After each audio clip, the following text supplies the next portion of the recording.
Hey guys, tonight we begin with the world of the American Wild West, that glorious stretch of 19th century chaos where personal hygiene was optional, and so was the law.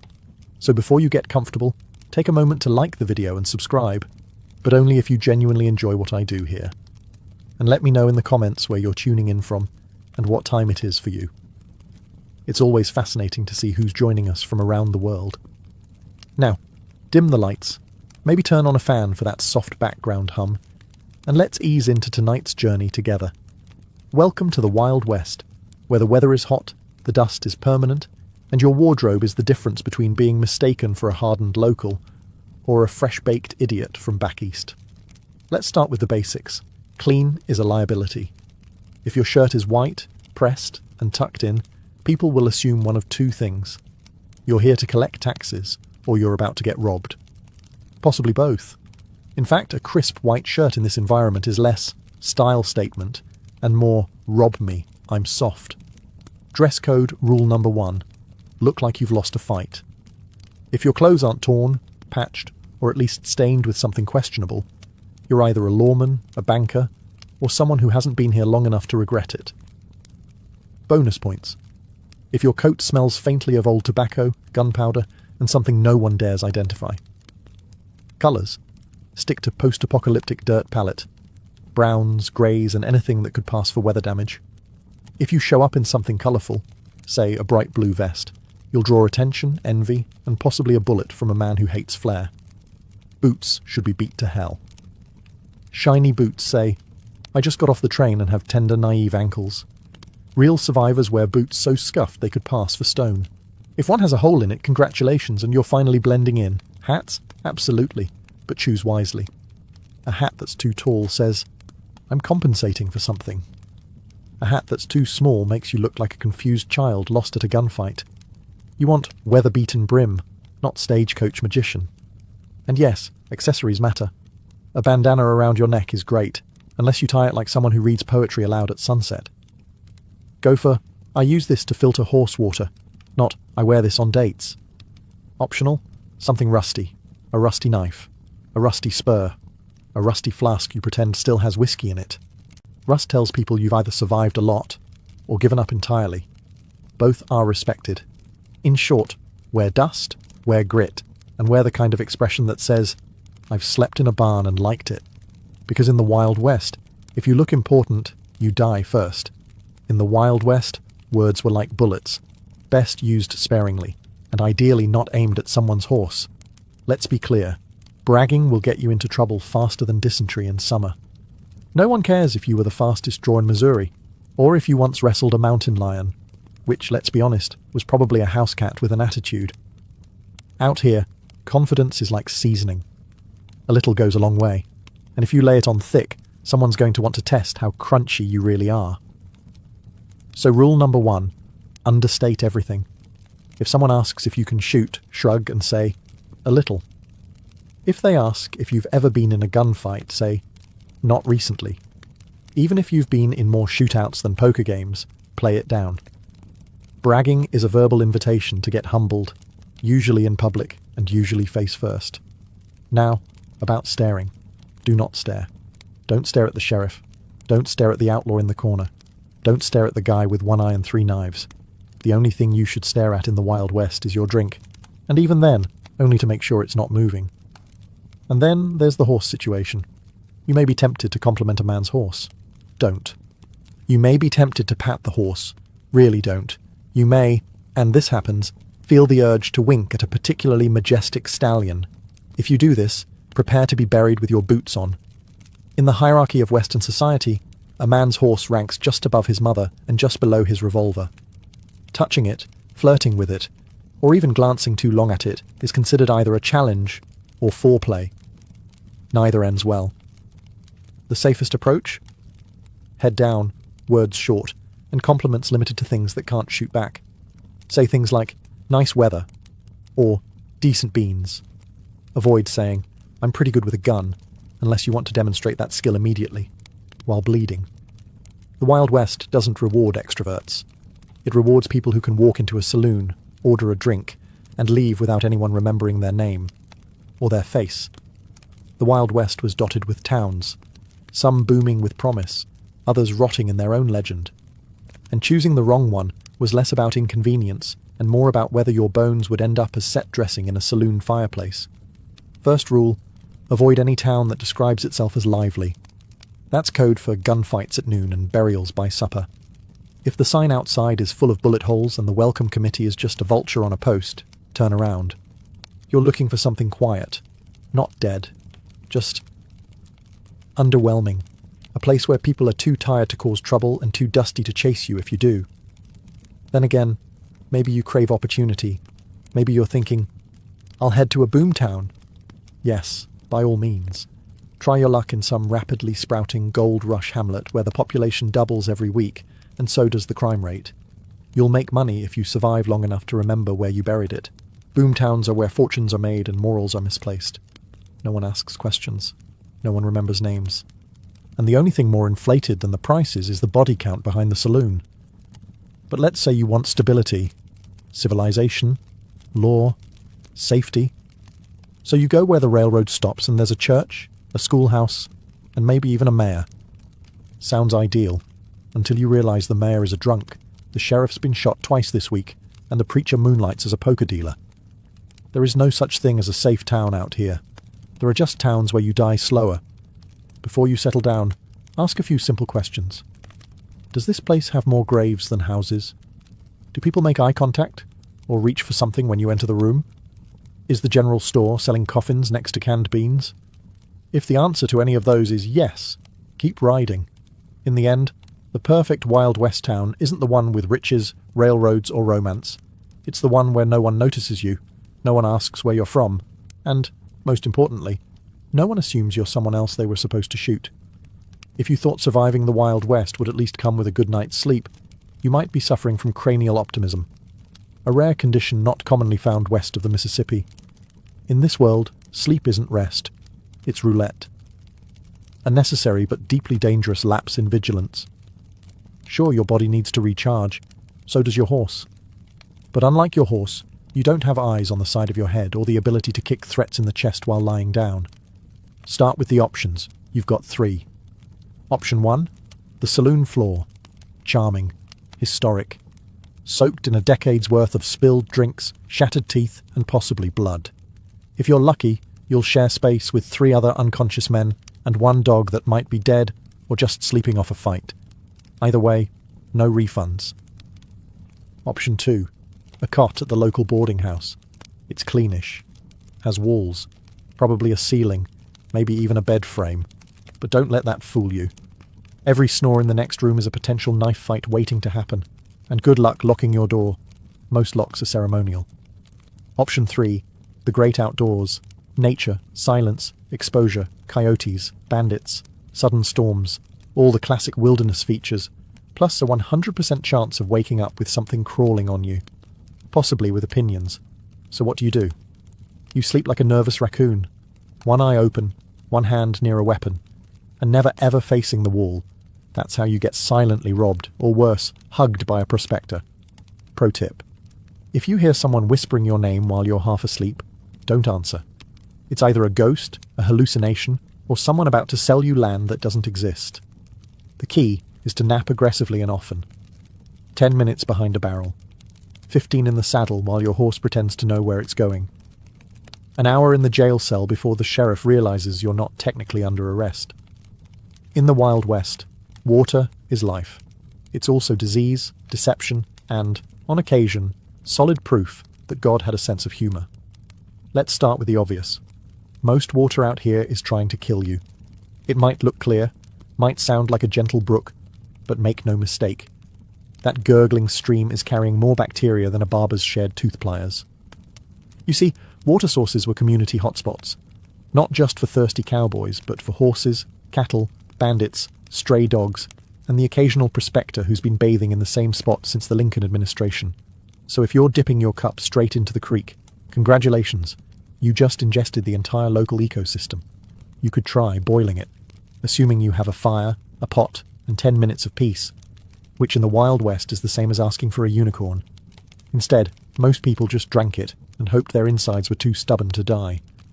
Of course, if you're rich, or just exceptionally reckless, you'll opt for whiskey instead. Technically, it's not hydrating. Actually, it is dehydrating. But hey, at least it comes with a burn so aggressive you forget you were thirsty. That's frontier logic. Numb the symptoms, ignore the cause. Rainwater? Good luck. It either never shows up, or it does all at once and washes away your mule, your hat, and half your self-esteem. Catching it in a bucket is great, until you wake up to find a squirrel doing laps in it. Some towns had wells, emphasis on had. Wells dry up, collapse, or get poisoned accidentally on purpose during disputes over land, livestock, or who insulted whose stew. If someone offers you fresh well water, ask how many people drank it yesterday and how many of them are still alive. In short, water in the Wild West is not your friend. It's a beautiful liar, a treacherous companion, and possibly the last thing you taste before seeing the inside of a pine box. Let's get one thing straight. Food in the Wild West wasn't cooked for enjoyment. It was cooked to not kill you immediately, and even that was hit or miss. Your diet will consist of a few basic food groups: beans, biscuits, bacon, and lies. Beans are everywhere. Pinto, black, possibly magic. They're cooked in a pot over a fire that's older than most marriages. They come with a spoon, no seasoning, and the lingering suspicion that you've eaten this same bowl before, possibly this exact bowl. Biscuits are less food and more edible gravel. If you're lucky, they're warm. If you're not, they double as blunt weapons. Some cowboys sharpen them on rocks and throw them at coyotes. Others just soak them in coffee until they resemble sadness. Then there's bacon, the crown jewel. The salty, greasy, vaguely recognizable strip of meat that makes everything seem momentarily better, until you realize you've eaten nothing but pork and regret for 4 straight weeks and your arteries are forming a union. But nothing defines frontier cuisine like stew. Glorious, mysterious stew, always bubbling. Never questioned. You don't ask what's in it. You survive what's in it. If it crunches, just keep chewing. If it moves, pretend it didn't. If someone swears it tastes like chicken, they either have a generous imagination or a very low opinion of poultry. Dessert? That's adorable.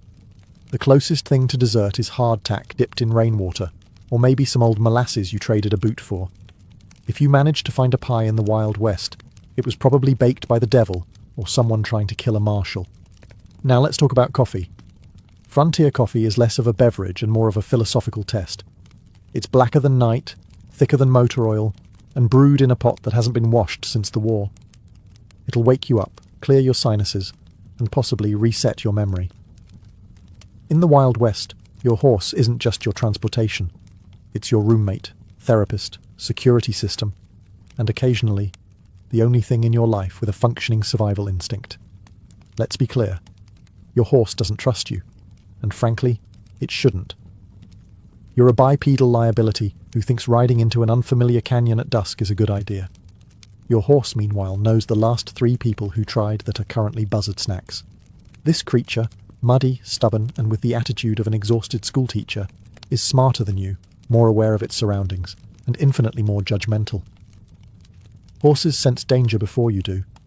They hear distant rustling, feel vibrations in the earth, and can tell when something's about to go terribly wrong. You? You're still admiring the view and wondering where that coyote choir is coming from. If your horse suddenly stops moving, it's not broken. It's warning you.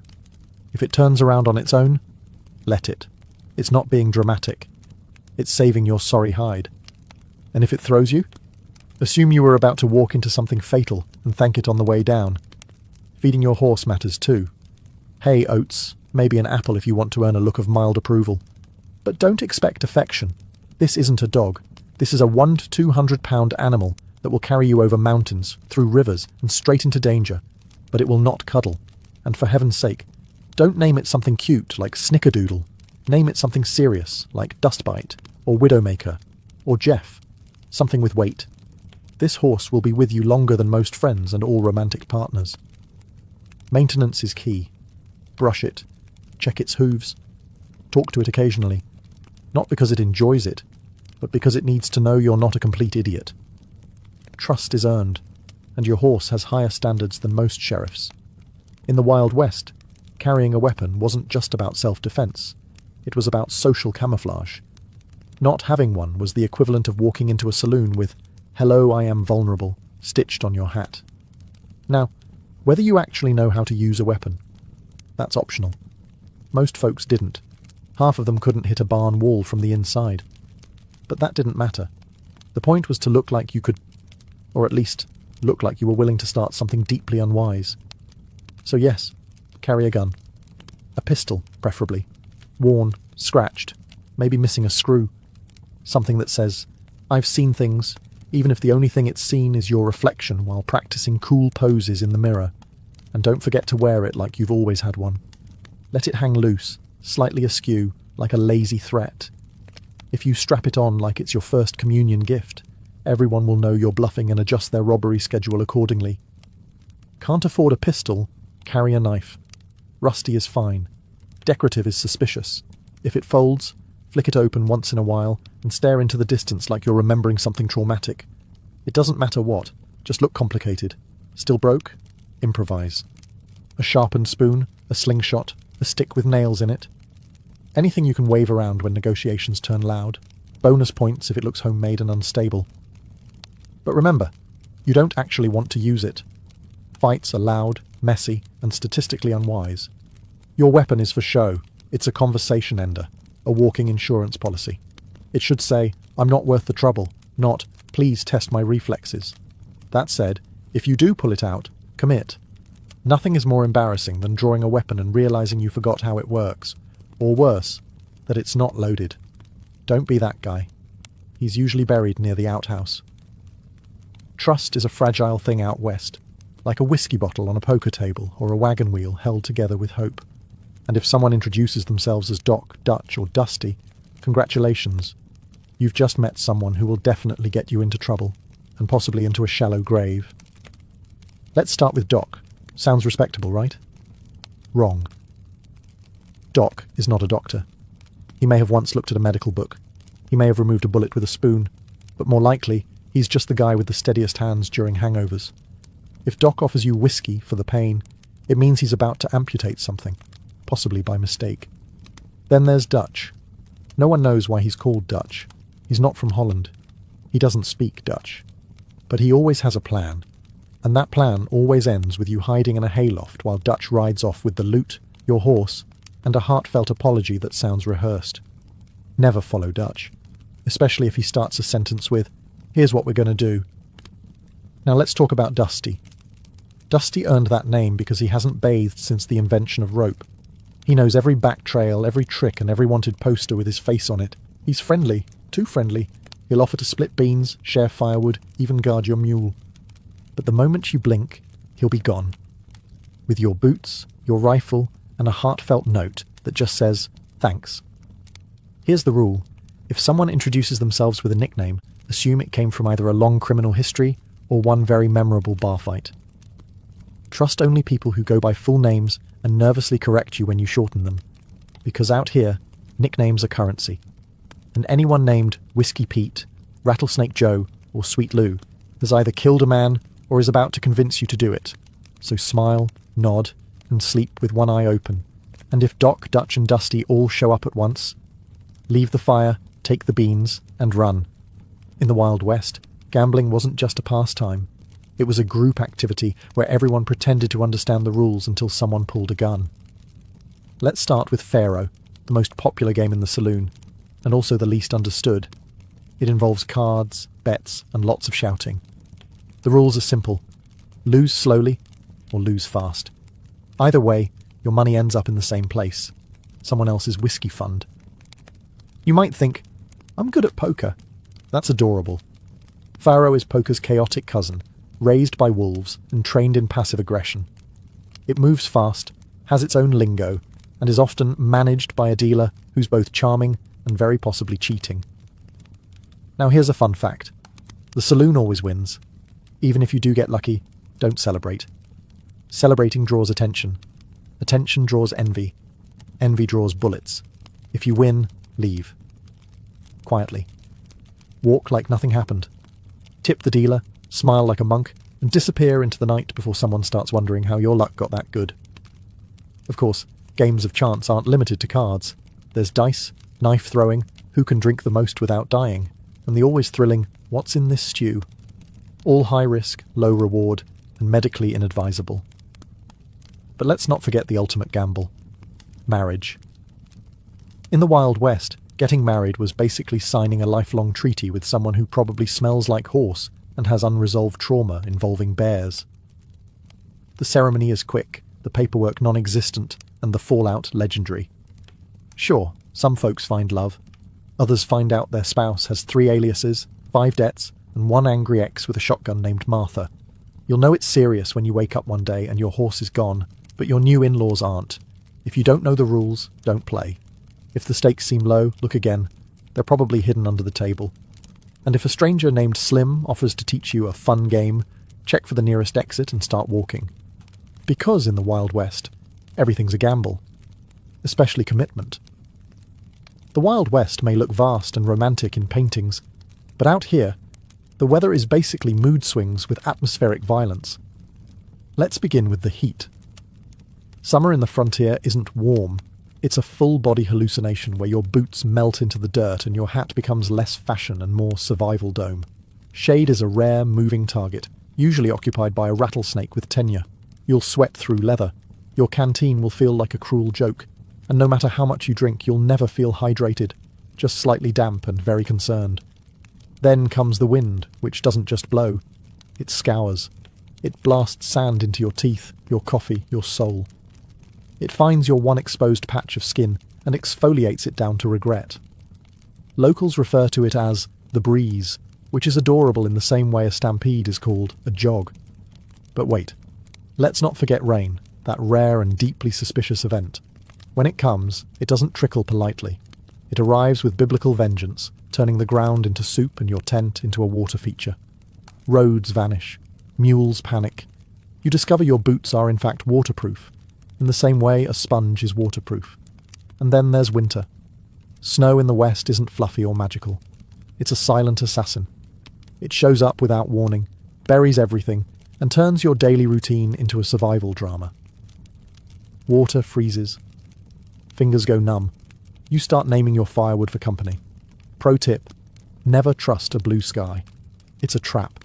You'll step outside thinking, what a nice day, only to be chased by lightning, hail, or a dust devil that wants your hat and possibly your soul.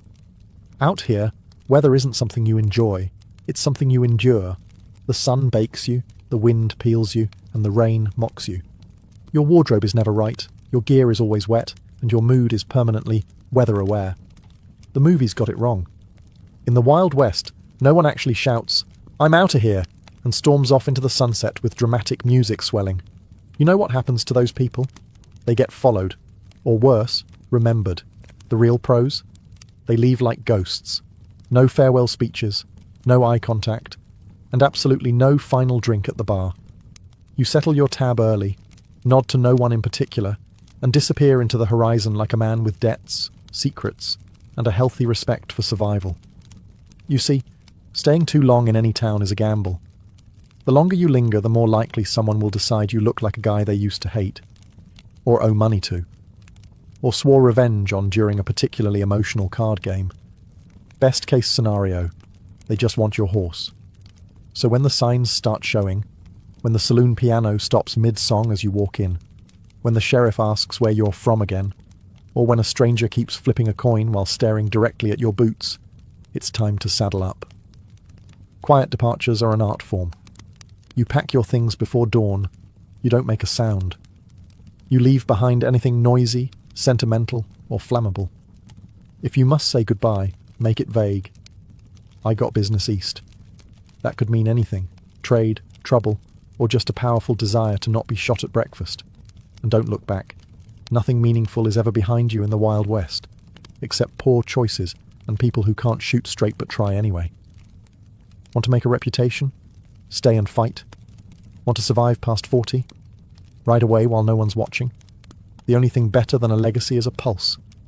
Even better, leave before you're expected to. Depart mid-conversation, mid-drink, mid-chicken. They'll spend days wondering where you went and whether they should follow. They shouldn't. In a saloon full of big hats and bigger mouths, it's easy to be distracted by the loudest guy in the room. He's usually the one telling a story about how he fought off 3 Apaches, 2 bounty hunters, and a thunderstorm, all before breakfast. Ignore him. He'll be dead by Friday.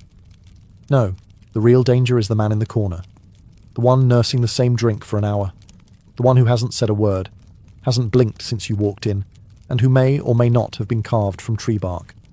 That's the one who's survived 5 shootouts, 3 ambushes, and 1 marriage. He's not quiet because he's shy. He's quiet because words waste oxygen, and he's saving his breath for when someone needs burying. You see, in the Wild West, talkers talk, but quiet men plan. They size you up. They count how many steps to the door. They know which floorboard squeaks and where the nearest gun is, even if it's yours. It's easy to mistake silence for peace. Big mistake. The loud ones cause the fights. The quiet ones end them. Swiftly, efficiently, and usually before the bartender has time to duck. And don't think you're in the clear just because someone's polite. Yes, ma'am, doesn't mean he won't shoot you through the soup bowl if he thinks you're reaching for something. In the West, civility is just a sheath for violence. If a man turns down a drink, nods without smiling, and leaves his hat on even inside, be respectful. Be cautious. And under no circumstance should you challenge him to anything. Not poker, not horseshoes, not even small talk. Because there's a reason the cemetery is full of loud men, and the quiet ones are still riding. In the Wild West, whiskey wasn't just a drink. It was a lifestyle, an excuse, and occasionally a court defence. Shot a hole through the saloon wall. Whiskey. Married a stranger in a poker haze. Whiskey. Woke up pantsless next to a cactus and a goat named Tobias. Definitely whiskey. Blaming the whiskey is a time-honoured tradition out here. It's the cowboys' version of "my dog ate it." And the best part? People accept it. No one expects great decisions from a man who's been sipping firewater since sunrise. Now, don't confuse whiskey with flavour. It tastes like regret and burns like honesty. But it does the job. It numbs the senses, blurs your memory, and temporarily turns terrible ideas into excellent ones. You'll find yourself thinking, yes, I can jump across that ravine, or, sure, I trust this stranger with face tattoos and no eyebrows. Whiskey is also the great social equalizer. You could be a ranch hand, a gunfighter, or the town mayor. By the 3rd shot, everyone's slurring the same song and arm wrestling the same table. It brings people together, briefly, just before the chairs start flying. If someone calls you out for bad behaviour, just say, "I don't remember. Must have been the whiskey." No one will question it. Not even the sheriff, who's likely nursing his own flask of plausible deniability. But beware, whiskey doesn't solve problems. It postpones them until they return with interest, usually holding a grudge and a rope. And it has a funny habit of turning just one drink into, "Why is the jailer calling me by my first name?" Still, the frontier code remains. When reality becomes inconvenient, whiskey is the scapegoat. Blame it freely, blame it often, and never let facts interfere with a good story. Just remember, the morning after, that's on you. Whiskey won't explain the bruises, the debts, or why you now apparently own half a mule trading business. So raise a glass, take a sip, and prepare to blame the bottle. Because out here, whiskey doesn't fix your life. It just makes you too dizzy to notice it's broken. In the Wild West, everybody wanted to be a legend, until they saw how legends usually ended. Dramatic, painful, and frequently involving at least one angry husband. So if you really want to survive the frontier, stay forgettable. Be the guy nobody remembers, the one who never won the duel, never robbed the bank, and never caused a scene at the saloon. In other words, live like a shadow, die like a rumour. You see, fame out here is a death sentence with a slow delivery time. The moment your name gets around, it becomes a challenge. Some hot-headed kid who's never tasted real hardship will show up one day, squinting dramatically, and demand a duel at high noon. Why? Because you once shot a can off a fence and someone told a story about it. Every outlaw with a nickname ends up on a poster. Every hero ends up in a showdown. But the man who minds his business, mends his boots, and tips his hat without flair, he gets to ride into the next town without anyone remembering what he looked like. That's freedom. Not the kind with fireworks and speeches. The kind where no one's chasing you with a rope or a grudge. So skip the flair. Don't carve your name into the saloon table. Don't try to impress people with your backstory. No one's buying that you were raised by wolves and educated by monks. Just keep your head down, you're horse-fed and your mouth mostly shut. Let others chase glory. Let them pose dramatically in the sunset and get poetic about living fast. You'll be 3 towns away, sipping coffee that doesn't taste like gunpowder and sleeping in a bed that doesn't have your name etched into the frame. Because here's the real trick to surviving the Wild West. Don't be interesting. Be competent, be courteous, and be gone before anyone gets too curious. And if someone asks about your past, shrug. Say, it wasn't much. Then change the subject to the weather, which, as we know, is probably trying to kill you anyway. Because out here, it's not about going down in history. It's about not going down at all. In the year 69 BCE, a girl was born into the royal palace of Alexandria, who would one day seduce the world, not just with her beauty, as legend loves to exaggerate, but with her mind, her voice, and her terrifying ability to stay alive. Her name? Cleopatra the 7th Philopator. The name alone sounded divine, and she would live up to it. But first, chaos. She was a member of the Ptolemaic dynasty, a long line of Macedonian Greeks who'd ruled Egypt since the days of Alexander the Great. They were Greek in blood, Egyptian in dress, and dysfunctional in the way only royal families can be. Picture a household where everyone's either marrying their sibling or plotting to poison them. That was the Ptolemaic brand. And Cleopatra. She was the sharpest dagger at the table. Her father, Ptolemy XII, nicknamed Auletes, or the flute player, yes, really, was more interested in music than governing. He secured Roman backing by bribing senators so aggressively it left Egypt nearly bankrupt. When angry mobs rose against him, he fled the country like a flautist from a fire. Cleopatra was around 11 when she saw firsthand how unstable thrones could be, and she was taking notes. What made Cleopatra stand out wasn't just survival instinct. Unlike her predecessors, she actually learned the Egyptian language. Most Ptolemies couldn't be bothered. They saw themselves as Greek rulers sitting atop a foreign nation. Cleopatra. She embraced Egypt.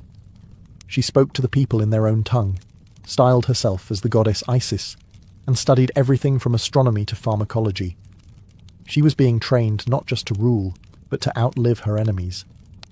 Behind those palace walls, Cleopatra witnessed a masterclass in political paranoia. Brothers betrayed sisters. Sisters poisoned nephews. The servants kept their mouths shut and their heads low. Cleopatra, however, walked through the snake pit with her eyes wide open. She wasn't waiting to inherit power. She was learning how to seize it. In a world where women were expected to smile and stay silent, Cleopatra was already planning her speeches. She would not be the wife of a pharaoh. She would be the pharaoh. And as Egypt teetered on the brink of civil war, and Roman ambition loomed ever larger, the girl born in chaos prepared to become its storm. Upon her father's death in 51 BCE, Cleopatra VII found herself co-ruler of Egypt, on paper at least. The arrangement, dictated by her father's will and rubber-stamped by Rome, forced her to share the throne with her 10-year-old brother-husband, Ptolemy XIII. Yes, brother-husband. Welcome back to the Ptolemaic family tree, which looked less like a tree and more like a tangled shrub of incest and assassinations.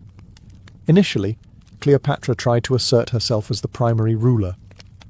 Her face appeared alone on some early coins, which in ancient monarchic PR meant, "This is my empire now." But her advisors, many of them loyal to her brother's regents, had other plans. Within a year or two, she was exiled from Alexandria altogether, tossed out of her own palace by a cabal of teenage boys in togas and men who smelled like stale wine and ambition. Cleopatra didn't cry. She didn't grovel. She didn't even try to sneak back in through the kitchen. Instead, she fled to Syria and began raising her own army. Because when you're 21, recently dethroned, and your enemies wear eyeliner, sometimes the best revenge is mercenaries. Back in Alexandria, Ptolemy XIII's court was a bubbling stew of incompetence and insecurity. His advisors, particularly a man named Pothinus, believed they could control the boy king like a puppet. Unfortunately, they failed to anticipate that Cleopatra, young, furious, and frighteningly well-read, wasn't finished. She marched her forces to Egypt's eastern border, preparing for civil war. The Nile would run with gold, lies, and probably a few severed limbs. But just as tensions reached a boiling point, an unexpected guest arrived on Egyptian shores, Julius Caesar. The Roman general had just chased his rival, Pompey the Great, into Egypt, only to discover that Ptolemy's advisors had helpfully murdered Pompey before he got there. Caesar was horrified. He hadn't wanted Pompey dead yet, certainly not as a diplomatic welcome gift. Cleopatra, ever the strategist, knew opportunity when she saw it. Caesar was powerful. Rome was watching, and she had no intention of remaining in exile. What came next would become legend: a carpet, a secret entrance, and one of the most theatrical entrances in political history. The sibling war was about to be interrupted by romance, propaganda, and a Roman named Julius. If you're imagining Cleopatra sneaking into Julius Caesar's quarters rolled up in a carpet, congratulations, you've been infected by ancient gossip and Renaissance painting. The actual method may have involved a sack or a linen bundle, but the message was the same. Cleopatra didn't knock. She entered. She was 21. Caesar was 52. He was fresh off a civil war, exhausted, politically radioactive, and probably not in the mood for palace drama. But Cleopatra knew exactly what kind of man he was, and more importantly, what kind of empire he came from. Rome respected cunning. Rome admired boldness. Rome couldn't resist a good story. And Cleopatra? She was about to make herself one. By the time Caesar finished his first conversation with her, he wasn't just intrigued. He was committed. Committed enough to station himself in Alexandria, declare neutrality in the civil war between Cleopatra and her brother, and quietly begin favouring her in every way that mattered. Ptolemy XIII, meanwhile, fumed from across the city, probably wondering why Caesar was dining with his sister while he sat on the wrong side of the Nile with an increasingly restless army. Then came the fighting. Ptolemy's forces surrounded the palace, igniting what would become the Alexandrian War. For months, Caesar and a small Roman garrison were under siege in a foreign city, defending the palace alongside Cleopatra's loyalists. At one point, Caesar even ordered part of the Alexandrian harbour set ablaze to secure supply lines, accidentally torching part of the Library of Alexandria in the process. Oops. Eventually, reinforcements arrived. Ptolemy's forces were crushed in a final chaotic battle. The boy king drowned trying to flee, dragged under by his own armour. Cleopatra, now rid of her brother-husband, was suddenly sole ruler again. Well, almost.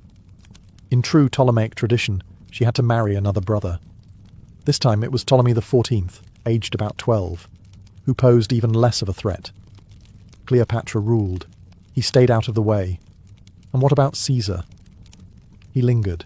For months. Some said he was entranced. Others said he was calculating. But Cleopatra gave birth to a son, Caesarion, Little Caesar, and named him publicly as Caesar's heir.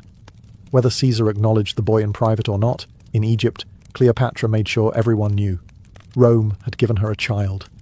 Egypt had a prince. And she had just rewritten the future. After the dust of the Alexandrian War settled, Cleopatra VII was firmly in control of Egypt. But she wasn't content with being queen of just the Nile. No, her ambitions stretched beyond sand and pyramids. She wanted to be seen by Rome, admired, respected, and maybe just a little feared. In 46 BCE, Cleopatra sailed to Rome. Not quietly, not modestly. This was Cleopatra, after all. She arrived on a regal barge, with an entourage that sparkled and gossiped and made the Roman elite clutch their pearls. And behind her came her toddler son, Caesarion, whose very existence was a problem. Because Julius Caesar already had an official heir in Rome, his grandnephew Octavian. Still, Caesar welcomed Cleopatra. He gave her a villa just across the Tiber from his own. They dined, schemed, and whispered behind closed doors, while Roman senators muttered into their goblets of watered wine. Cleopatra was not a Roman wife. She wasn't even a Roman citizen. She was, to conservative eyes, a foreign temptress playing queen in the heart of the Republic. Public opinion turned sour. The people admired Caesar, but they didn't love what he was becoming. A man who wore purple robes, sat on a golden chair, and entertained a queen like a pharaoh himself. Cleopatra, with her divine airs and exotic rituals, only added fuel to the fire. To some, she was the embodiment of Rome's worst fear, monarchy in silk and eyeliner. And then came the Ides of March. In 44 BCE, Julius Caesar was assassinated by a group of senators who thought they were saving the Republic. Cleopatra, still in Rome, suddenly found herself in danger, with no protector, no allies, and a child who might now be considered a threat. She fled. Back to Alexandria. Back to the kingdom she actually ruled. There was no mourning parade, no grand farewell. But Cleopatra didn't leave empty-handed. She had Caesarion, and more importantly, she had narrative. In Egypt, she proclaimed her son not just as Caesar's child, but as his rightful heir. Let Rome argue. Let Octavian pout. Cleopatra had survived yet another political earthquake, and now she would prepare Egypt for a future in which her bloodline, not Rome's, would dominate the Mediterranean. At least, that was the plan. After Caesar's assassination, Rome turned into a meat grinder of ambition. On one side was Octavian, young, calculating, and inconveniently Caesar's named heir. On the other was Mark Antony, older, charismatic, and a general with the loyalty of the legions and the drinking habits of a satyr on vacation. Cleopatra watched this chaos from Alexandria, calculating her next move like a seasoned chess master with cobra-shaped pieces. In 41 BCE, Mark Antony summoned Cleopatra to Tarsus to explain her alleged support for Caesar's enemies. She could have sent a scroll. She sent herself instead, on a golden barge, sails scented with incense, dressed as the goddess Isis, reclining under a canopy like she'd invented divine appearances and velvet cushions. It wasn't diplomacy. It was theatre. And Antony, lover of spectacle and wine, was utterly captivated. Cleopatra didn't grovel or negotiate. She dazzled. Within days, Antony forgot about the interrogation and became her companion, her lover, and eventually, her political ally. He followed her back to Alexandria like a toga-clad puppy, where they spent the winter feasting, drinking, and co-creating a sort of royal frat party known as the inimitable livers. Cleopatra wasn't just seducing a man, she was binding Roman power to Egyptian interests. The relationship was more than pillow talk. Cleopatra gave birth to twins, Alexander Helios and Cleopatra Selene, and later a third son, Ptolemy Philadelphus. She now had a dynasty with Roman blood. Antony, meanwhile, had officially abandoned his Roman wife, Octavian's sister no less, setting Rome's teeth further on edge. The tabloids, if papyrus had gossip columns, would have exploded. But Cleopatra wasn't just interested in romance. She wanted protection for Egypt and expansion of her territory. Antony granted her lands, Cyprus, parts of Syria, even parts of Arabia. To Rome, it looked like he was handing over chunks of the empire to his exotic mistress. To Cleopatra, it looked like success. Back in Rome, Octavian simmered. Antony was supposed to be his ally. Instead, he was throwing kingdoms around like party favours and living like a Hellenistic rock star in Alexandria. The stage was set. The political triangle between Cleopatra, Antony, and Octavian would soon collapse into something more destructive. For now, Cleopatra had love, land, and legitimacy. But in Rome, knives were being sharpened. Again. By 34 BCE, Cleopatra was no longer just Queen of Egypt. She was Queen of Kings. Literally. That year, in a lavish ceremony known as the Donations of Alexandria, Mark Antony stood beside her, dressed in Roman garb but acting like an Eastern monarch, and publicly handed out territories to Cleopatra's children, as if he was Zeus with a map. Caesarion, her eldest son with Julius Caesar, was proclaimed King of Kings. Her twins with Antony received Armenia and Media. Her youngest, Ptolemy Philadelphus, got Syria and Cilicia, and Cleopatra herself. She was declared Queen of Kings, not just of Egypt, but of lands Rome considered its own. The crowd roared. Roman senators fumed. This wasn't a donation. It was a declaration. Cleopatra and Antony weren't just lovers. They were carving out a new Eastern Empire. To Octavian, this wasn't romantic. It was treason. The optics were damning. A Roman general seduced by a foreign queen, giving away Roman provinces to illegitimate children, while drinking himself senseless in an Alexandrian palace that smelled of lotus and revolution. Octavian, ever the spin doctor, seized the moment. He launched a public smear campaign, accusing Antony of betraying Roman values and naming Cleopatra as the snake behind the man. He even read Antony's will aloud in the Senate, conveniently obtained and possibly forged, which claimed Antony wanted to be buried in Alexandria beside Cleopatra. Scandalous. Treasonous. perfect for stirring up Roman rage. War was inevitable. The Roman people, always suspicious of monarchs and women with ideas, rallied behind Octavian. He declared war, not on Antony directly, but on Cleopatra. This was strategic. By targeting a foreign queen, Octavian could frame the coming conflict as Rome versus an outsider, not another bloody civil war. And Cleopatra? She wasn't backing down. She sent ships, silver and soldiers to support Antony's campaign. In 32 BCE, Cleopatra and Antony sailed together to confront Octavian's forces.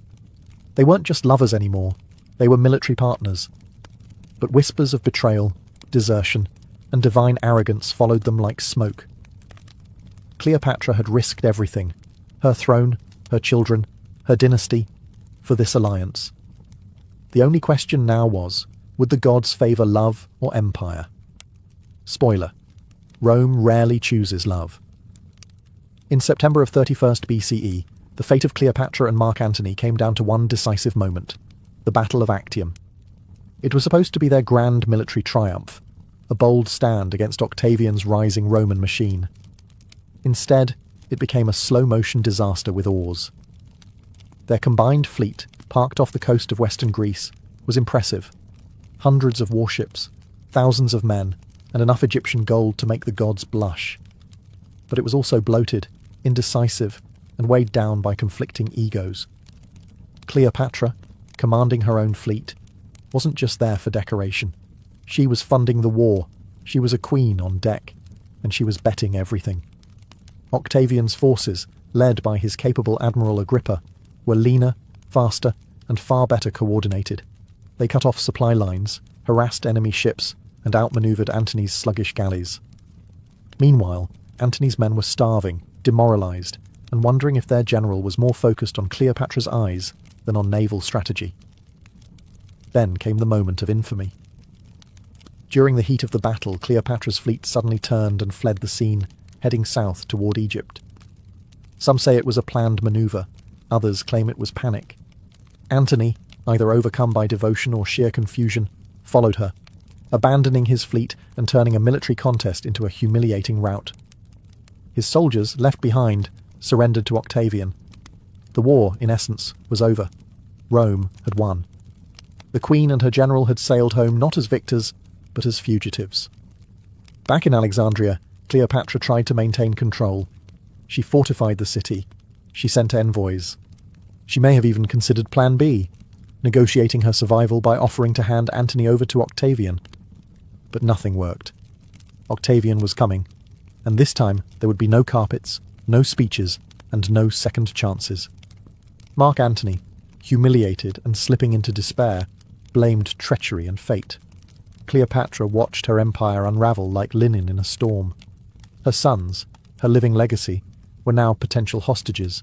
Her carefully constructed image as Queen of Kings was turning to ash. The woman who had once dazzled Caesar, seduced Antony, and defied Rome, was cornered. All that remained was how she would choose to fall.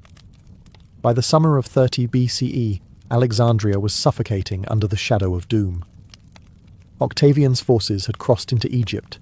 The city, once a glittering jewel of the ancient world, now braced for conquest. And inside the palace walls, Cleopatra and Mark Antony were unravelling. Antony, once Rome's most celebrated general, had become a ghost of himself. His pride was shattered. His army had either surrendered or defected. Rumours swirled that Cleopatra might strike a secret deal with Octavian, offering her throne and Antony's head as the price of her children's survival. The tension snapped on a single lie. A messenger falsely reported that Cleopatra had died, likely part of her own scheme to test Antony's loyalty or buy time. Whatever the plan, it backfired. Antony, devastated, did what Roman men were trained to do in the face of honour lost. He fell on his sword, but he didn't die. Bleeding and in agony, he was carried to Cleopatra's hidden mausoleum, where she had barricaded herself with her remaining treasures. She refused to open the doors, fearing capture, so they hauled him up, yes, literally pulled his bleeding body through a window, and there, in a gilded tomb meant for her, Mark Antony died in her arms. Roman tragedy doesn't get more theatrical than that. Octavian soon entered Alexandria. Cleopatra tried one last gamble. She met him, draped in royal robes, hoping to charm or bargain her way into survival, perhaps even power. But Octavian, unlike Caesar and Antony, wasn't moved by beauty or ceremony. He was cold, efficient, already writing her defeat into Roman history. He seized her children, annexed her empire, and made it clear she would be paraded through Rome as a trophy, a living symbol of Roman victory over Eastern decadence. Cleopatra had seen what Roman triumphs did to queens. Her sister Arsinoe had once walked that path in chains. Cleopatra would not. She arranged her own death with the precision of a ruler, not a victim. On August 12th, 30 BCE, at the age of 39, Cleopatra took her life. Perhaps with a poisoned comb, perhaps with the bite of an asp. The method is uncertain.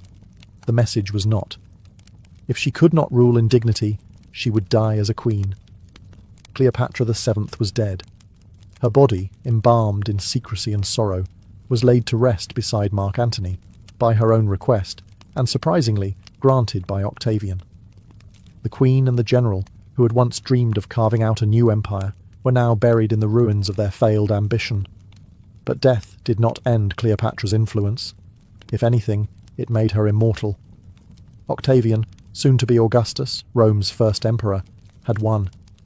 Egypt was now a Roman province. Caesarion, Cleopatra's son with Julius Caesar, was executed quietly. The rest of her children were marched to Rome in chains and raised by Octavia, Antony's Roman wife. History is cruel that way. Yet Cleopatra refused to be erased. She lived on, not in monuments or statues, most were destroyed or repurposed, but in stories. In Roman propaganda, she was cast as a manipulative seductress who bewitched noblemen and led them astray. In art, she became the exotic queen, draped in jewels, clutching an asp to her breast. And in literature, she was tragic, romantic, dangerous. Sometimes all at once. The real Cleopatra, of course, was more complicated. She was the last of a dynasty that had ruled for 3 centuries. She spoke 9 languages. She was a master of diplomacy, naval strategy, and survival in a world where rulers dropped like flies in honey. She outlived assassins, civil wars, and 2 of Rome's most powerful men. She ruled Egypt not as a puppet queen, but as a divine monarch who understood her people, played the long game, and dared to dream beyond the Nile. Her death marked the end of the Hellenistic age. With her gone, Egypt would never again be ruled by a native-born pharaoh. The temples would fall silent. The hieroglyphs would fade. But Cleopatra, clever, cunning, captivating Cleopatra, would remain. For centuries to come, she would be reimagined. As a harlot, a heroine, a goddess, a schemer. Shakespeare turned her into poetry. Hollywood turned her into a spectacle. And every generation, it seems, rediscovers her, trying to decide if she was a power-hungry seductress or a brilliant woman crushed by empire. Maybe she was both. But one thing is certain. When the ancient world gasped its last, it did so in Cleopatra's voice. Between the 8th and 14th centuries, the Islamic world blossomed into a cultural powerhouse. Spanning from the golden courts of Al-Andalus in modern-day Spain to the scholarly libraries of Baghdad, this vast civilization was not only trading silk and science, it was trading sound. Music wasn't background noise. It was medicine, mathematics, theology, and pleasure, all woven into a single tradition. Unlike in many medieval European contexts, where music often belonged strictly to churches or courts, the Islamic world embraced a more holistic approach. Music filled mosques, markets, palaces, and private homes. It was debated by philosophers, written about by doctors, and taught in madrasas, alongside astronomy and geometry. To the people of this world, sound was more than entertainment. It was a reflection of cosmic order, a mirror of the divine. Arabic music inherited much from its neighbours, Persian refinements, Byzantine modalities, Indian rhythms, but it didn't just borrow, it synthesized. Musicians and theorists developed complex scales called maqamat, rhythmic cycles called iqat, and theories that described the emotional and even physical effects of different melodic forms. They wrote treatises explaining how a certain mode could ease sadness, invigorate tired limbs, or help the soul ascend to higher understanding.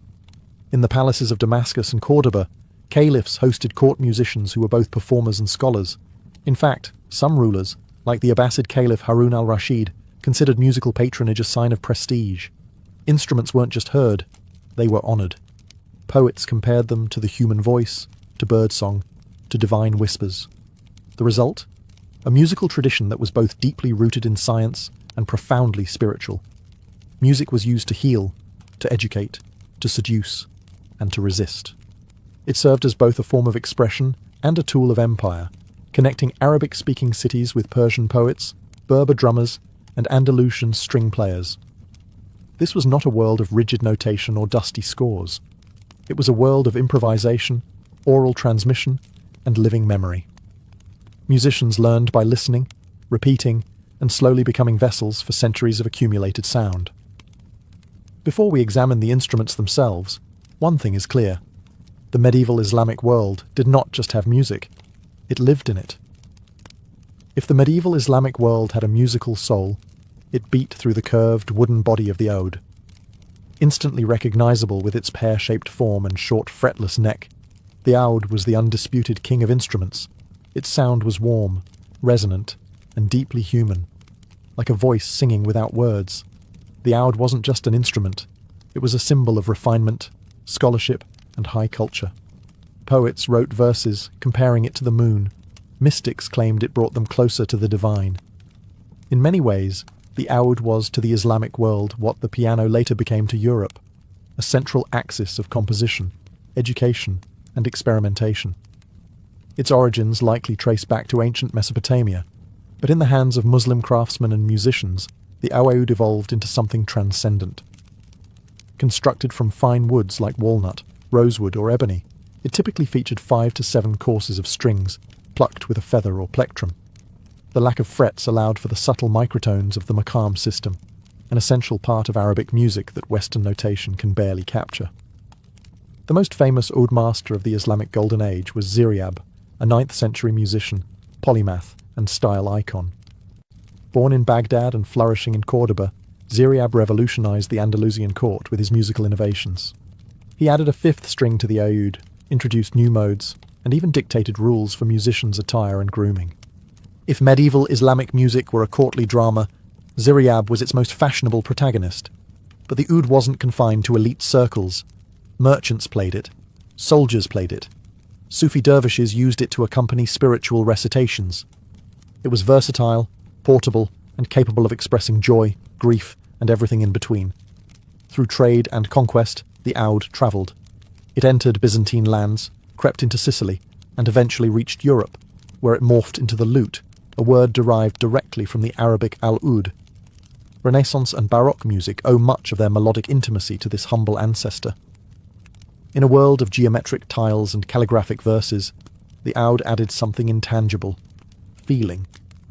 It didn't just echo across courtyards, it whispered through centuries, and where the oud laid the foundation, other instruments soon followed.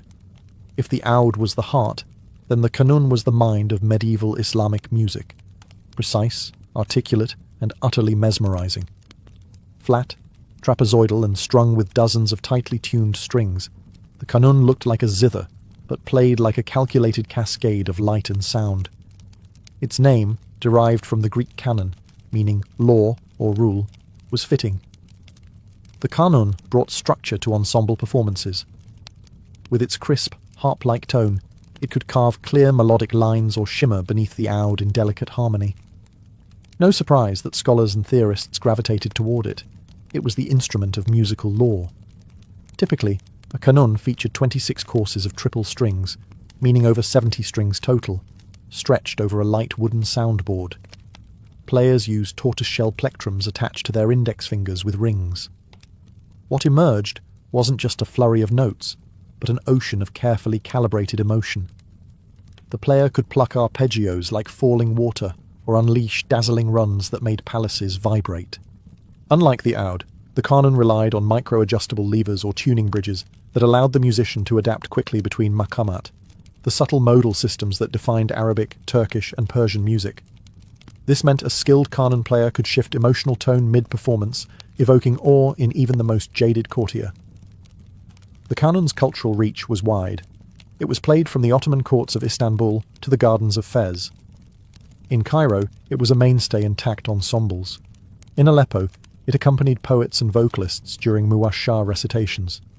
Its crystalline sound blended beautifully with both vocals and other instruments, making it the bedrock of ensemble arrangements. More than once, travellers from Europe described the Qanun with a mixture of admiration and confusion. How could something so mathematical sound so alive? How did the fingers move so fast? By the time European musicians tried to replicate it, it had already influenced early hammered dulcimers, harpsichords, and eventually the structure of the harpsichord itself. But perhaps the most remarkable thing about the Qanun was its dual identity. It was both a tool of measured discipline and a vessel of raw emotion. A scholar's instrument, yes, but also a lover's. Together with the oud, the Qanun helped shape a world where music was not just heard, but felt. Among the instruments of the medieval Islamic world, the ney was the most spiritual. A simple reed flute with 7 holes and a breathy, melancholic voice, the ney wasn't just music, it was mysticism. Where the oud inspired movement and the Qanun dazzled with structure, the ney whispered to the soul. The ney is one of the oldest instruments in continuous use, predating even Islam itself. But in the Islamic Golden Age, particularly in Persia and Anatolia, it found a new and deeper purpose. It was embraced by the Sufis, the mystical branch of Islam, as a symbol of the human condition. Hollow, fragile, and entirely dependent on the breath of the player, the ney became a metaphor for the soul animated by divine love. The Persian poet Rumi opened his most famous work, the Masnavi, with an ode to the ney. Listen to the reed flute, how it complains, lamenting its banishment from its home. That single line turned the ney into a spiritual icon, a symbol of longing for unity with God. Physically, the ney was modest. Made from a hollow cane or reed, cut and dried over many months, it required exceptional breath control to play. Unlike modern flutes, the ney's sound came not from mechanical precision, but from raw human effort. Angled breath, shaped lips, and years of discipline. Mastery took a lifetime. And even then, every note trembled with vulnerability. In courts and caravans alike, the ney's sound was instantly recognizable. It was haunting, pained, and beautiful. In ensemble performances, it offered contrast to the sharper sounds of plucked strings. Alone, it could reduce listeners to silence. It wasn't uncommon for Sufi ceremonies, known as sama, to feature ney solos that were part prayer, part performance. In North Africa, the Maghreb adopted variations of the ney alongside other flutes. In the Ottoman Empire, it became part of classical Turkish music. Across the Islamic world, no serious musical tradition was complete without it. And while the oud was copied and the Qanun adapted, the ney remained uniquely itself. Too fragile, too spiritual, too alive to be mass-produced. In the hands of a master, it didn't just play music. It told you who you were. If melody stirred the heart, rhythm stirred the body, and nothing embodied medieval Islamic rhythm like the frame drum and the rik. These instruments didn't just keep time. They carved it, shaped it, and danced within it. They were the heartbeat of the ensemble, found in the courts of Baghdad, the markets of Cairo, and the caravans rolling across the desert. The frame drum was as old as civilization itself. A circular wooden frame with stretched animal skin, played with fingers, palms, and sometimes even fists. Variants like the daf and bendir appeared across Persia, Iraq, and North Africa, each with its own style. Some were fitted with metal rings or gut snares to add texture, like footsteps in sand, or a rattlesnake whispering behind every beat. More refined was the rik, a type of tambourine found in the Arab world. But calling it a tambourine is like calling a calligrapher a doodler. It misses the point. The rik was made with meticulous care, a small wooden frame, goatskin head, and 5 sets of brass cymbals. It was light, portable, and deceptively powerful. In the hands of a master, the rekku could simulate thunder or a soft breeze. It played the iko-a, the rhythmic cycles that underpinned Arabic music. These were not just beats per measure, but intricate patterns that defined mood, dance, and even poetic meter. Musicians memorized dozens of them, switching mid-performance with fluid grace. There was the stately samai, the lively maxim, and the hypnotic wahda. Each rhythm had its own personality, its own story. Drummers were not background musicians. They were conductors of emotion. A sudden pause in the rit cue could signal dramatic silence. A flurry of strokes could lift dancers into a trance. In Sufi rituals, framed drums summoned ecstasy. In Andalusian court music, they framed elegance. Women often played frame drums in domestic or ceremonial contexts, weddings, births, and festivals. Their rhythms echoed through homes and streets, blending the personal with the public. The impact of Islamic percussion travelled too. Frame drums found their way into Europe via Spain and Sicily. Renaissance music absorbed these pulses like spices in a stew. Without rhythm, melody drifts. But with a daf, or rik, at its core, Islamic music moved like breath, measured, sacred, alive. While music permeated markets and homes, it reached its most opulent expression in the courts of caliphs and kings. These courts were not just seats of political power, they were cultural laboratories, where poets, scholars, and musicians mingled under chandeliers of brass and the scent of rosewater.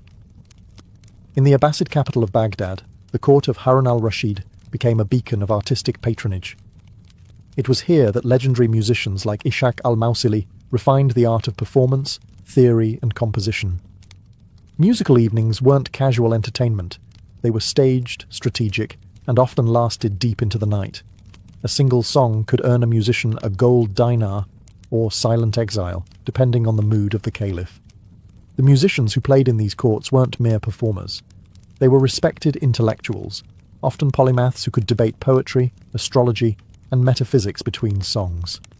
Their instruments were as polished as their language, and their performances balanced technical mastery with emotional intelligence. You didn't just need fingers, you needed philosophy. Further west, the courts of Al-Andalus, especially in Córdoba and Seville, elevated music to a political language. It was here that Ziryab, the taste-making exile from Baghdad, reshaped court life completely. He introduced musical modes, seasonal wardrobes, and even table manners. Imagine a man who could play 5 strings by morning and then dictate dessert etiquette by afternoon. That was Ziryab. Music in these courts was both spectacle and sophistication. It was used to impress ambassadors, seduce rivals, and show the wealth of one's intellect, not just one's treasury. Caliphs took pride in their orchestras, sometimes comprising dozens of musicians trained in a wide range of maqamat and ikat. Women also played prominent roles, especially in private gatherings and majalis or salons. Some were enslaved courtesans trained from childhood in poetry, music, and etiquette. These Kian were prized not just for beauty, but for wit and artistry. Their music could flatter a guest or offer veiled political critique behind metaphor-laced verses. These courts weren't just collecting art, they were generating it, and as court life flourished, music became both a reflection of power and a tool to wield it. Behind every golden throne, it seemed, there was a well-tuned oud waiting for its cue. While the courts of caliphs shimmered with polished performance, music also pulsed through the dusty streets and crowded markets of the medieval Islamic world. In these more humble spaces, music was alive in a different way. Raw, rhythmic, spontaneous, and often loud enough to compete with clanging blacksmiths and braying camels. In marketplaces, known as souks or bazaars, music served a practical and emotional purpose. Travelling musicians, some professionals, some beggars, played for coins and attention. They sang ballads of love, parables or current events, sometimes making fun of politicians or praising local heroes. The instruments were portable, small frame drums, reed flutes, fiddles, and occasionally the rabab, a spiked fiddle with a voice as scratchy as a gossiping neighbour. Music in the streets wasn't always formal. It was a part of life. Children learned songs while playing. Merchants hummed as they set up stalls. Camel drivers used rhythmic chants to coordinate movement across long journeys. Music was mnemonic. It taught values, preserved local history, and reminded people when to wake, pray, and rest. Religious music had its own place, though with more nuance. The adhan, or Islamic call to prayer, though not technically music, was, and still is, deeply melodic. Delivered 5 times a day from minarets, the adhan followed specific melodic contours based on regional style. It wasn't improvisation for fun, it was an invocation of the sacred. Within Sufi traditions, however, music entered the mosque itself. The sama, a spiritual concert, combined chanting, recitation, and sometimes instrumental accompaniment. The goal wasn't applause, but annihilation of the self in divine ecstasy. Here, the ney and the daf weren't mere instruments, they were bridges between the seen and the unseen. Still, music also had its critics. Certain conservative scholars, including figures like Ibn Taymiyyah, denounced music as a distraction from spiritual discipline. Others debated which instruments were halal, permissible, or haram, forbidden. The debate was never settled, and the rules varied by time, region, and ruler. Yet despite the arguments, the music never stopped. It spilled into weddings, processions, harvest festivals, and funerals. It crept into alleyways and echoed from balconies. While scholars argued doctrine, people played. In short, if courts curated music, the streets lived it. In the medieval Islamic world, music wasn't just an art, it was a science, literally. From the academies of Baghdad to the observatories of Toledo, scholars explored music with the same seriousness they gave astronomy, algebra, and medicine. In their eyes, sound was not merely heard, it was measured, theorized, and even used to heal. One of the most influential thinkers was al-Farabi, a philosopher and polymath who lived in the 10th century. In his Kitab al-Musika al-Kabir, the Great Book of Music, al-Farabi didn't just describe instruments, he mapped out the physics of sound, the emotional qualities of different maqamat, and the impact of melody on the human spirit. His work wasn't entertainment journalism. It was philosophy, geometry, and psychology in one. Following him came Avicenna, Ibn Sina, the famous Persian physician and thinker, who included music in his canon of medicine. According to Avicenna, the right melody could regulate the humours of the body, reduce anxiety, and even aid digestion. That's right, healing through harmonics. Long before Spotify's chill beats to relax and study to, medieval hospitals had their own live musicians to calm patients and promote recovery. Music was also tied to mathematics. Following the tradition of Pythagoras, Islamic scholars believed that harmony in sound reflected harmony in the cosmos. Ratios between string lengths, vibrations, and tones were seen as reflections of divine order. In essence, the universe itself was humming, and the human ear was simply catching a whisper of that celestial rhythm. Instruments, too, were constructed with mathematical precision. Luthiers, instrument makers, used proportions and measurements that mirrored those used in architecture and astronomy. Every oud, every kanun, was a formula you could strum. Music theory books flourished, written in Arabic, Persian, and later Ottoman Turkish. These weren't just manuals, they were treatises, filled with diagrams, philosophical arguments, and musical notation systems unique to the region. They showed scales, intervals, rhythms, and their theoretical impact on mood, health, and morality. This fusion of sound and science wasn't an accident. It reflected a world-view where knowledge was unified. Medicine, music, and metaphysics weren't separate disciplines. They were harmonies in the same divine song. So when the ode played or the ney wept, it wasn't just music. It was a reflection of the universe itself. As the medieval Islamic world flourished, its music didn't remain contained within its borders. It travelled, by caravan, by sea, and through conquest and cultural exchange. And with it went the instruments, the theories, the rhythms, and the very spirit of a civilization that saw music as both divine and mathematical. The most direct and lasting influence landed in Europe, particularly through Al-Andalus, Islamic Spain. Cities like Córdoba, Granada, and Seville became cultural melting pots where Muslim, Christian, and Jewish musicians shared scales, borrowed melodies, and translated each other's treatises. The oud morphed into the lute, which became central to Renaissance music. Rhythmic patterns rooted in ikat found their way into medieval troubadour traditions. Even the makam system whispered into early European modes. Meanwhile, the kanun influenced the development of the harpsichord and dulcimer. The rabab, an early bowed instrument, was a distant ancestor of the violin. The ney and frame drums appeared in religious and folk contexts from the Balkans to Central Asia. In short, the legacy was everywhere. You just had to listen carefully. But the influence wasn't one way. As the Islamic world absorbed Greek, Persian, Indian, and Turkic musical ideas, it became a global repository of sound. Its theorists preserved ancient knowledge and expanded it. Its craftsmen refined instruments that would echo through centuries. The tradition continues today. In Turkey, Egypt, Iran, Morocco, and Andalusia, classical and folk traditions rooted in medieval music still survive. The oud remains beloved. The kanun and ney continue to be taught, played, and revered. Contemporary artists experiment with fusing electronic beats with ancient maqamat. The beat goes on, but with deep historical roots. And perhaps what's most remarkable is the unity of the system. Across continents and centuries, this music retained its intellectual core.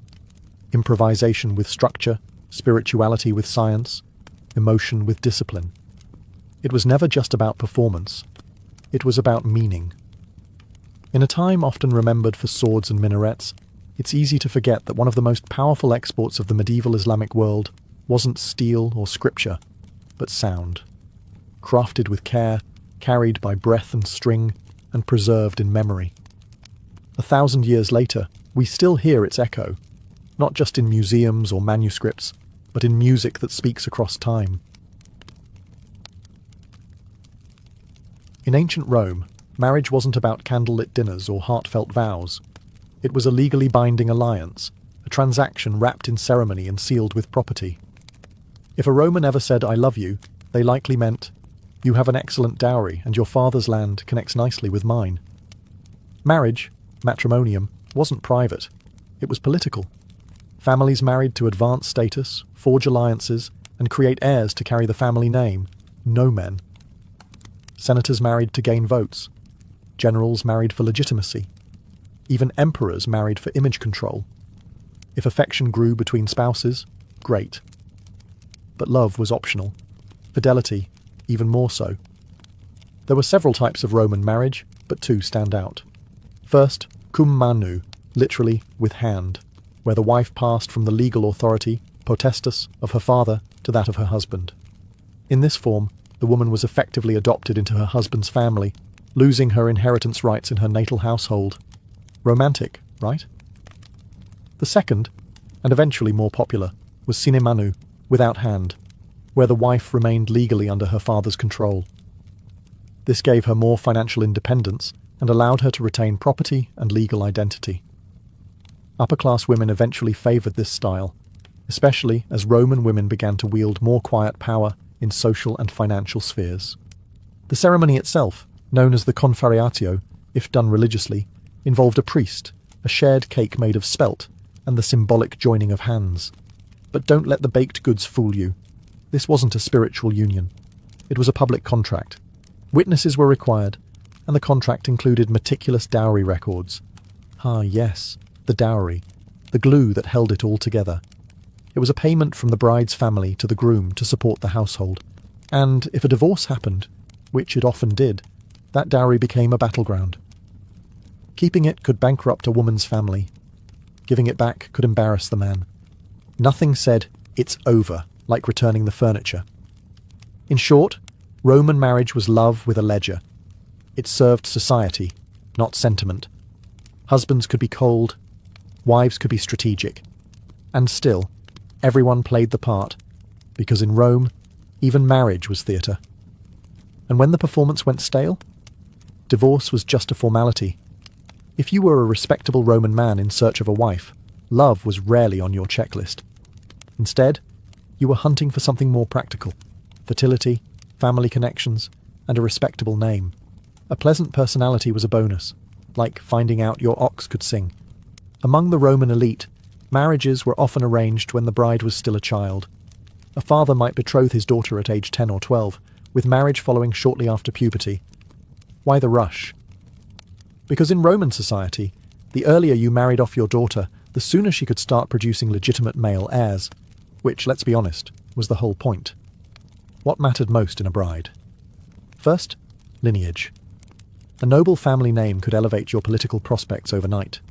Marrying the daughter of a senator or former consul wasn't just a social step up, it was a career move. Second, fertility. Romans wanted wives who could bear children, preferably many, and preferably sons. The state even passed laws to reward women for having 3 or more children. Augustus, ever the social engineer, implemented the Lex Julia and Lex Papia Poppaea, giving tax benefits and inheritance rights to prolific breeders. A Roman uterus was, essentially, public policy. Third, and never least, the dowry. Wealth came with the bride, and the larger the dowry, the more attractive the match. Some families even used marriage as a way to launder wealth and consolidate estates. You weren't just marrying the girl, you were marrying the farmland, the slaves, and the silver tableware. And what about the bride's opinion? Occasionally taken into account. Especially in sine manu marriages, where elite women could exercise some agency, the girl might reject a match if her family allowed it. But more often, she was a pawn on a marble chessboard, moved strategically, then expected to smile. Beauty helped, of course. A well-groomed daughter with clear skin, good teeth, and a modest demeanour stood a better chance of being chosen. But beauty without pedigree or dowry, useless. It was the ancient Roman version of being Instagram famous, but broke. In the end, a Roman wife was chosen for what she could offer the household, not the heart. And once she entered that household, expectations were sky high. In ancient Rome, weddings were not private affairs whispered under olive trees. They were public performances, social contracts dressed in white wool and political subtext. A Roman wedding was equal parts religious ritual, family negotiation, and upper-class networking event, with the bride caught somewhere between a blessing and a bargaining chip. The process began with the sponsalia, a formal engagement that could be sealed with a handshake or even a written promise. Fathers agreed, witnesses nodded, and the future bride often had little say. The groom was usually in his 20s or 30s, the bride, frequently in her early teens. Nothing like starting a lifelong bond before you've finished your childhood. The main event was the nuptia, and it came with all the ceremonial bells and whistles, minus the actual bells. The bride wore a white tunic, tunica recta, tied with a special knot of Hercules, which symbolized fertility and also required a bit of effort to untie. Her hair was parted with a spear, a nod to ancient Roman martial values, and arranged into 6 braids. Topped with a flame-coloured veil, flammeum, she looked less like a young woman and more like a sacrificial goddess. The ceremony itself could be religious, confariatio, with sacred bread, 10 witnesses and a priest, or purely civil, depending on the social status and preferences of the families involved. Either way, the symbolism was rich and the logistics clear. This was not just about 2 people. It was about 2 houses, and everyone knew it. After the formalities, the bride was taken from her parents in a mock abduction, a theatrical nod to the legendary rape of the Sabine women. Carried over the threshold of her new home, she was welcomed with fire and water, symbols of domestic life. Then came the wedding feast, which could be either modest or outrageously decadent, depending on how many senators you needed to impress. Gifts were exchanged, toasts were made, and the couple, who may have barely spoken before this, was expected to begin their new life with Roman efficiency.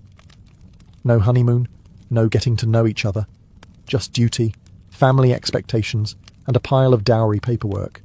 And once the garlands faded and the guests stumbled home, the real marriage began. Quietly, within the walls of the domus, where appearances gave way to routine. Once the wedding feast ended and the togas were packed away, Roman marriage settled into something far less theatrical, domestic life. But don't mistake quiet for boring. Roman households were miniature empires, and marriage was a daily negotiation between power, duty, and survival. For elite couples, the household, or domus, was a hub of political and social activity. The husband often worked in law, the military, or politics. The wife? She ran the house. And that didn't just mean fluffing cushions. A Roman matron supervised slaves, managed finances, oversaw child-rearing, planned religious ceremonies, and even handled social strategy. In some cases, she was the silent engine behind her husband's career. If she was in a sine manu marriage, she technically still belonged to her father's family, but in practice, she wielded real influence. Some women, like Cornelia, mother of the Gracchi brothers, or Livia, wife of Augustus, were legendary for their wisdom and political savvy. These weren't just housewives, they were tacticians in tunics. However, expectations were strict. A Roman wife was supposed to be chaste, modest, obedient, and never too flashy. The ideal matron was praised for spinning wool and keeping quiet. Adultery, if discovered, could ruin her, and under Augustus's Lex Julia, it could even result in exile. The husband, on the other hand, he could discreetly enjoy a mistress, as long as she wasn't another man's wife. Roman double standards came gilded. Still, many marriages were affectionate, even tender. We have love letters, tomb inscriptions, and poetry that suggest real emotional bonds. Husbands praised wives as companions, muses, and equals. One inscription simply reads, "She lived with me for 40 years without a single quarrel," which is either deeply romantic or completely fabricated. Children were a shared goal, and fertility was almost sacred. A wife who bore many children gained social standing, one who didn't face suspicion, pressure, and often blame. Miscarriages, infant mortality, and the danger of childbirth made family life emotionally fragile.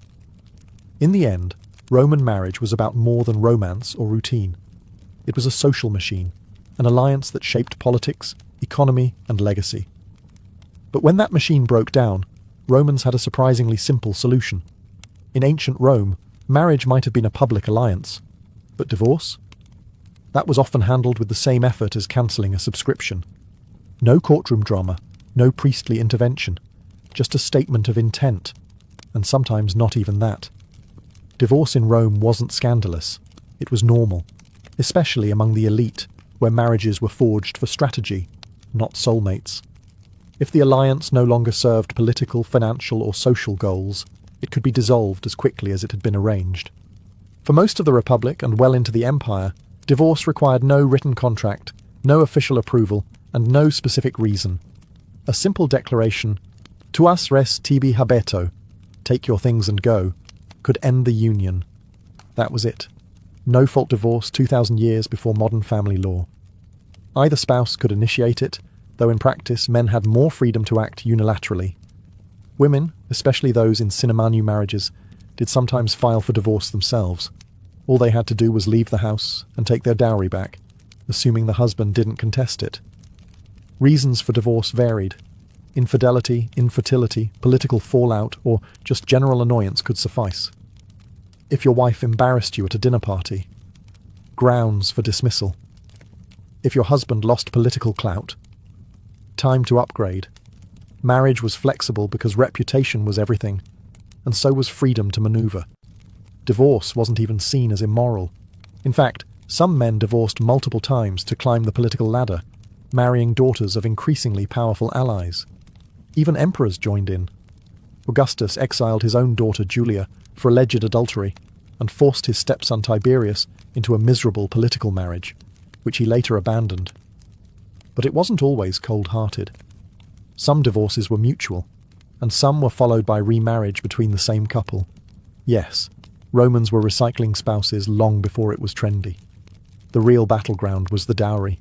Returning it was customary, but not guaranteed. If a woman was found guilty of adultery, the husband could keep it. If he was at fault, her family might demand compensation. And if things turned nasty, lawsuits could drag out over cups, slaves, or goats. Ultimately, Roman divorce was efficient, transactional, and surprisingly modern. It lacked the guilt, but not the gossip. And if you thought divorce ended the drama, think again. The kids were next. In the Roman world, the main purpose of marriage wasn't love. It was legitimate children. Children weren't just personal joy, they were the glue that held a family's name, property, and future political power together. So when a marriage ended, the question was never who gets the kids, but whose legacy do they serve? Under Roman law, custody almost always went to the father. Children were legally part of the father's family, under his patria potestas, his paternal power, which was nearly absolute. Whether the mother initiated the divorce or not, the children remained with their father unless he died or was declared legally incompetent.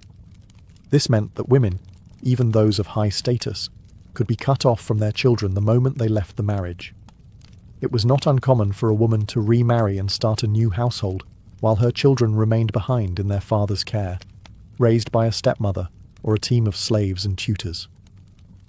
It sounds cruel by modern standards, but Romans prioritized bloodline continuity over sentiment. Fathers decided education, marriage arrangements, and even punishments, sometimes severe ones. Legally, A father could even execute his child if he believed it was justified, though this was extremely rare and frowned upon in practice. Still, the symbolic authority was enormous, and yet Roman parents, particularly mothers, could be deeply affectionate. Gravestones and inscriptions are full of tender words. She was the light of our house. He lived only 5 years but brought joy to all. Despite the system, human emotion was never absent. Elite families groomed their sons for public life from birth. Boys were trained in rhetoric, history, and martial virtues. Daughters, meanwhile, were prepared for the social choreography of aristocratic marriage, learning modesty, obedience, and the art of managing a household that might house 50 slaves and multiple generations. Illegitimate children had few rights unless officially recognized. Adoption, on the other hand, was a powerful tool.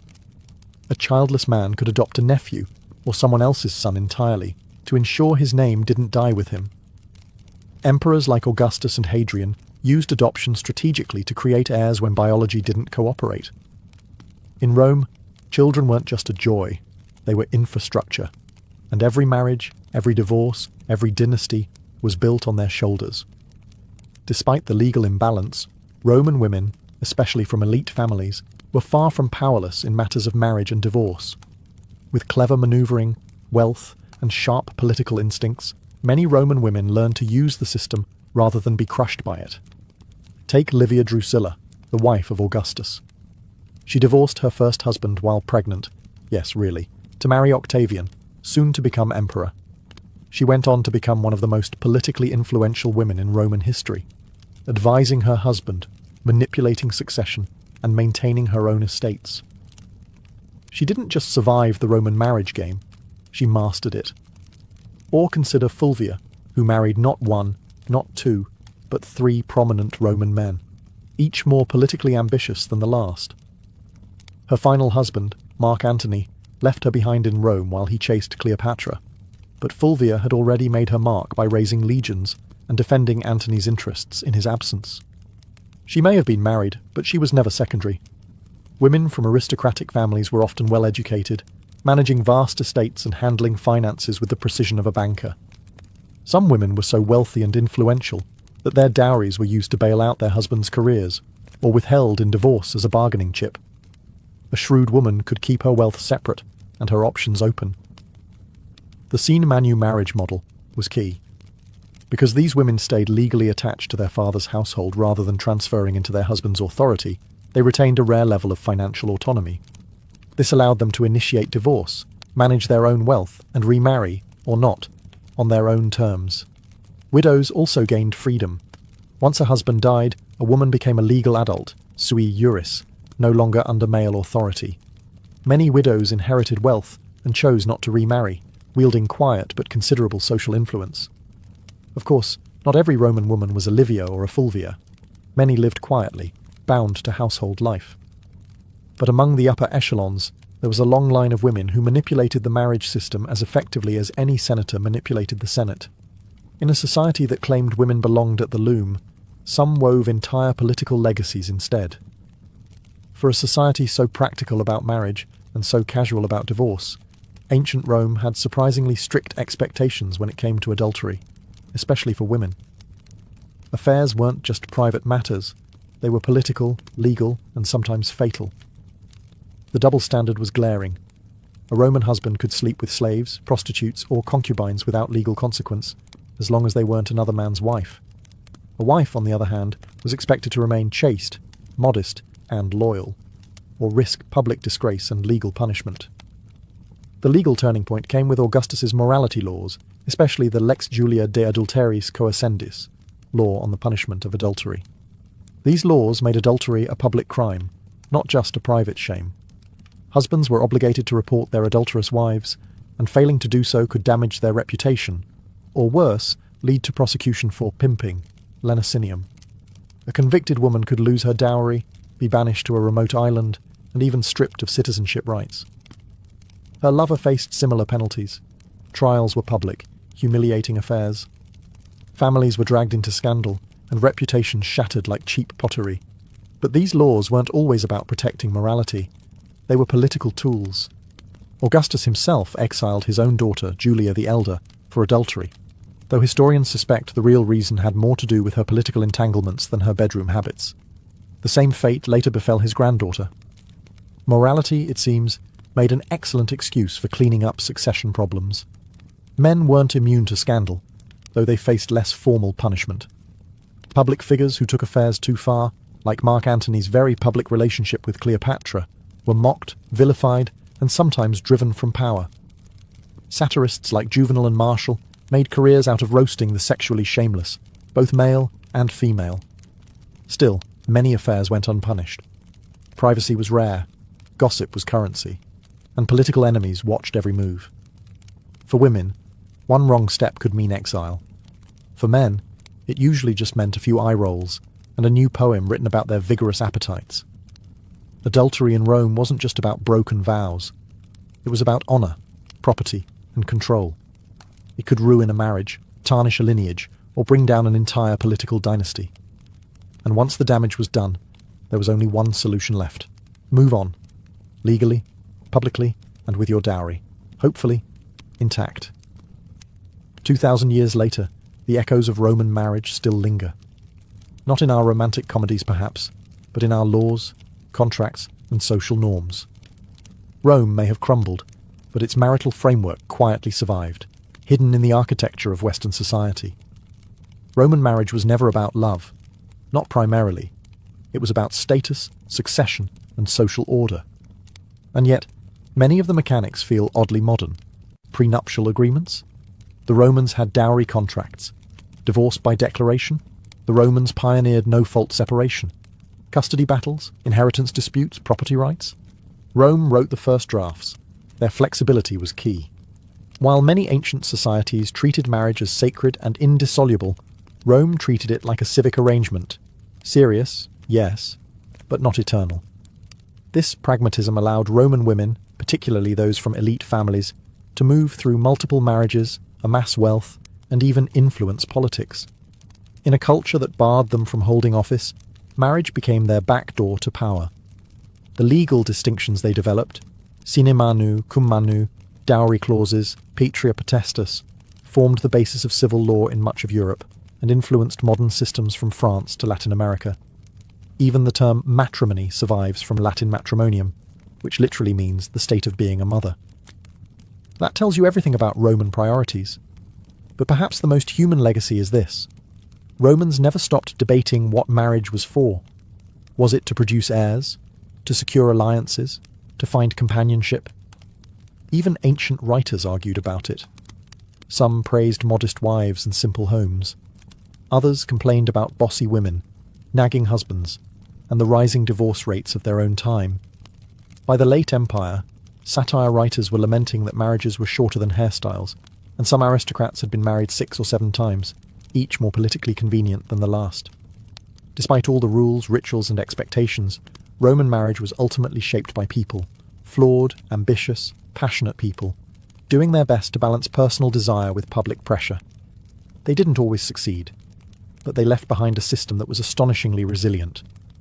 So the next time you see a wedding ring, a divorce settlement, or a political power couple smiling through gritted teeth, remember, the Romans were doing it first, with fewer vowels and more marble.